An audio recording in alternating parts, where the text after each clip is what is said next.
Good evening, I'm Madison Wade. Mike Duffy is off tonight. We start new at 6:30 with an ABC 10 Firepower Money investigation.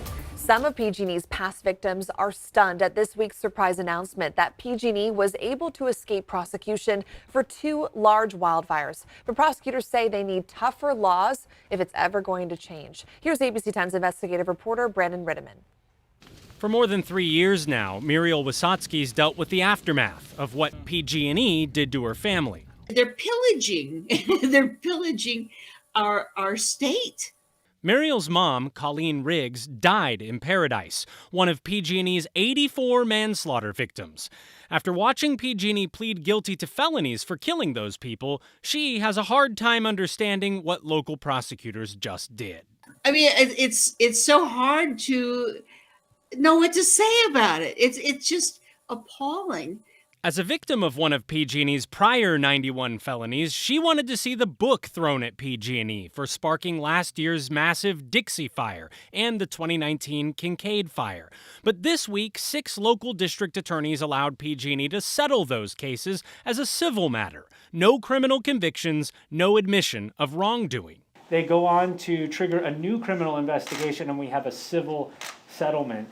I mean, how awkward is it to have that pattern of behavior and then have sort of a de-escalating law enforcement response? I don't see it as a de-escalating law enforcement response. I can't make it more clear to you that the tools that we have as prosecutors to deal with corporations are very few. I couldn't put the board of PG&E in jail. Sonoma DA Jill Ravitch pointed to what happened in the Camp Fire that destroyed Paradise. Prosecutors did convict PG&E of felony manslaughters, but corporations can't go to prison. PG&E was fined the maximum fine, which was only $10,000 per each of the people they killed. Butte County District Attorney Mike Ramsey says he refused to settle that case without a guilty plea because PG&E caused deaths. But he reached a different decision on last year's Dixie Fire. Difference in Dixie, no one, thank God, died in Dixie. Under the terms of the deal, PG&E is supposed to pay people who lost homes in that fire more quickly. Ramsey said it was a hard choice, but he felt the settlement did more good for more people. You feel confident you could have proved criminal recklessness? Yes, we felt that we could, given the facts that we have. More prosecutors are now calling for tougher laws to help them impose bigger fines or even put PG&E on probation, which isn't an option in state court. Having probation in place, having elevated fines in place, these are some of the tools that might help.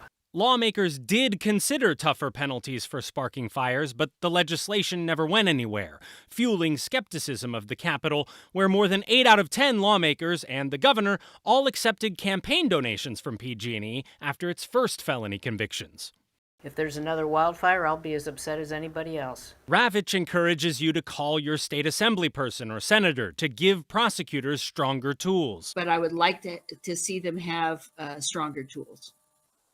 Okay, it's no excuse for not using what they have, but what they have is definitely inadequate to really make an effect on a company like PG&E. Meantime, a new fire season's heating up.